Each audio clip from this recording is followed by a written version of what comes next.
Welcome to another edition of the Bones of Advertising. I'm still Craig McLeod, and hold on, Jake, I'm still John Douglas. You are Have indeed. been for quite some time. You seem to have someone else with you. I've got the National Director of Sales from Orange Business Services, Paul Tucker. Hey boys, Great to have you with us. Thanks for joining the show, mate. Thanks for the opportunity. Looking forward to the chat. Excellent. Lovely to have you on board. Very, very excited to have Tux on board, and it's going to be a little bit interesting today because we're going to talk technology, which has been an area we haven't really covered a whole lot off on, JD, have we? So I'd be very, very keen to hear from Tux. Are you giggling, my boy, because of your level of understanding with technology, or mine? Both. Yes, we are very much technology, what would we say, ignorant? No, I don't think we're ignorant. I think we are. I think we are in awe of the capabilities of technology. We just feel like it's that, that 10% of your brain that you only use 10% of your brain. I feel a little bit like that with technology, because every time I seem to catch up, technology just takes another bloody quantum step into the future, and I'm just left kind of, just. Yes, mate, I hear you on a daily basis. But anyway, we digress. Let's hear from Tux. I'm super interested, Tux, to hear from you on how the last 8 months have been for you, and sort of getting an understanding of how, as a business delivering software as a service, you've been able to sort of pivot and manage the sort of goings on over the last 8 months. Yeah, it's been interesting. I think the advantage of being a technology company is we move to remote work pretty easily. Yeah, that's what we do. So you'd hope that is how we managed, and we got there pretty quickly. Yep. But the bigger challenge has been people leadership and making sure everyone's okay. Yeah, right. And then also the client engagement piece. That's been the bit. I mean, we talked about this earlier.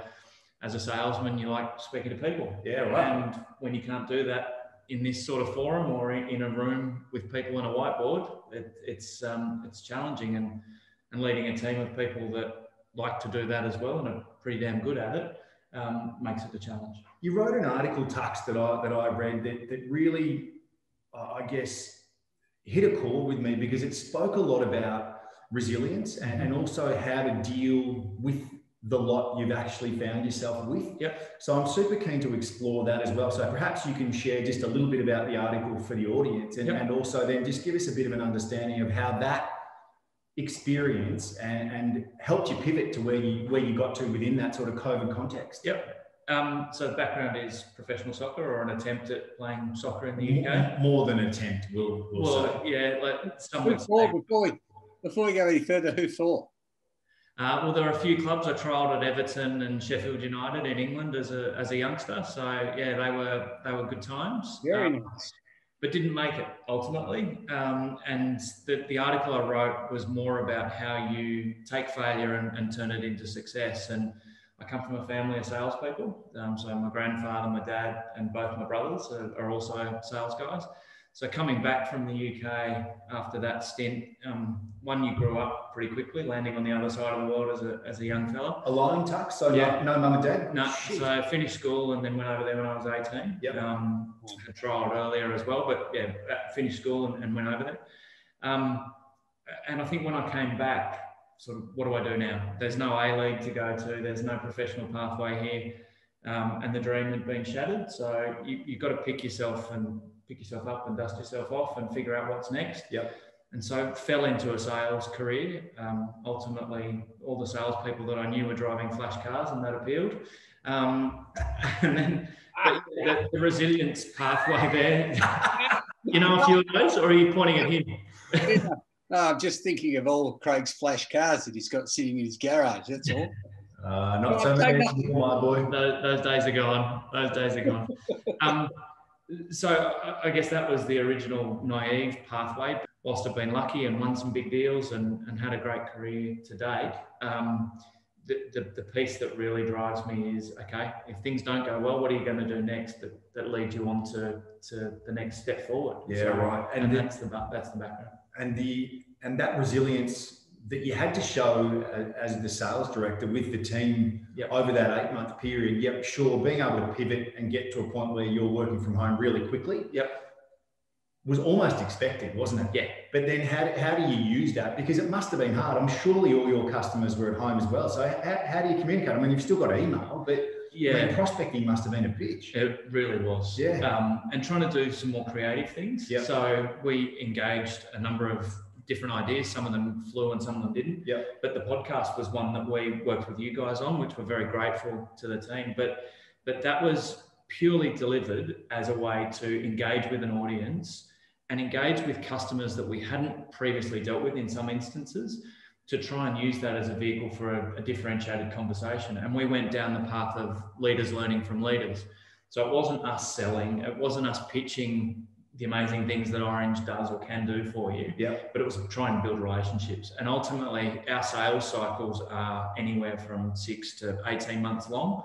So building a strong foundation and an authentic relationship with someone is difficult when you can't go and have a coffee with them or scratch around on a whiteboard together trying to solve a problem. So the podcast for us was a way to reach a new audience, but also to try and create an opportunity in market that said, okay, Mr. Prospective Customer, we've actually got some value for you as an individual leader, being able to tell your story, but also you get an authentic side because, like you say, you know, Simon, who I do the podcast with, lives up in the hills and he's got a crazy rooster at home. And that rooster doesn't crow at first thing in the morning. It crows at 3 o'clock in the afternoon when we're recording a pod. So, you know, but that's the human experience of how we've all had to pivot. And I think is the best outcome of COVID is we've actually realised we're not corporate warriors or we're not this veneer. We're human beings that are dealing with some crap on a daily basis. We're dealing with kids that are struggling with various levels of schooling. You know, all of those things I think have changed how you engage with people, and that's ultimately what we've tried to do. One of the things I found extraordinary, and sorry, JD, you haven't had a chance to chime in yet, but one of the things that I found extraordinary with Tux was the way you've chosen your guests, and the guests aren't just clients. The guests are people you know that are doyens from the industry. The guests are prospective clients. But when you looked at scheduling the guests all had some kind of purpose on what they could deliver, didn't they? They weren't just arbitrary saying, oh, great, come and tell us how good Orange are. No. It's about what's the opportunity for you and then how you look at how that guest could potentially provide an avenue maybe to other opportunities for Orange. Yeah, and I think there were two reasons for that. One is back to the point of our long sales cycles. We can't invest time in things that we don't think will have a big return at the end. I mean, we're talking about tens of millions of dollars of contract value that we're ultimately trying to secure. So it's big stakes. So there's a strategic element to who we're targeting. But the other component is we want to be renowned or known as people that have got a point of view. And you're only going to get a point of view if you've got interesting people to talk to. So we're very deliberate in terms of who we targeted. And that's why we've targeted people from Singapore and from Germany as well. So that it brings a global perspective. But the other component, and being pretty frank about it, we're paying for this. We want it to be deemed as valuable to the listeners, but also we've got to prove to our internal marketing team and our stakeholders that are funding it that this has got some value for building new clients and building pipeline ultimately. And that's the core reason at the end of the day why we're doing it. Yeah, absolutely. And do you think that you were saying how COVID has made you see beyond the veneer that a lot of sales that you've previously had in your sales relationships? Do you think COVID has actually made you better salespeople? Well, results aren't there yet to say yes or no, because ultimately sales is measured by sales, not tails. But I think it's made us better as a team. People have been more collaborative and more willing. There's that misnomer about a lot of salespeople that they're lone rangers and that they just go and right off into the sunset and bring back a client. And our game isn't like that. It's highly technical, and there's a big sales team that supports the BDM or the sales lead at the front. So I think it's made the team better and the team stronger and the team more aware of each other's need for help and how that can be fostered. So from a leadership perspective, it's been really interesting for me to see how other people have volunteered that I can pitch in here, or I've got this document from this last bid, this might be useful for you. Whereas when you're in the office, everyone's sort of doing their thing, and a good environment. Orange has got a phenomenal culture, but the salespeople are, I've got my quota, I've got to go out and hunt, or farm the existing account that they're in. But I think from that perspective, that's been the fostering that's come about, as opposed to impact on results. And you think that'll have long-term results? Like, it's very hard to quantify, but does it feel like the sort of thing that you'll continue to do? Like, is there a way of operationalising that team feeling? Yeah, so maybe not so much operationalising that, but operationalising the individual management and how you work with your individual team members. So we, in the first phase of lockdown, when we could still get out as opposed to the 4 walls and the 5Ks, we did a lot of walk and talks as me with direct reports, or did a walk and ride with one of the guys, which was a bit entertaining and almost resulted in an HR claim for me falling off my bike. But videoing and riding at the same time, probably not my smartest move. But I think from those elements of how you manage people became really interesting, because people were very open to, I've got my baby, I go for a walk every day down to get a coffee, instead of having a one-on-one while the child's screaming in the background needing my attention because I'm home. If we walk and they're in the pusher, we can have a coffee, we can achieve some of the meeting outcome, and back to the humanising the leadership experience. Yeah, right. I think some of those things has been really important, and I'd like to see, and I hope that those things are maintained. Cool.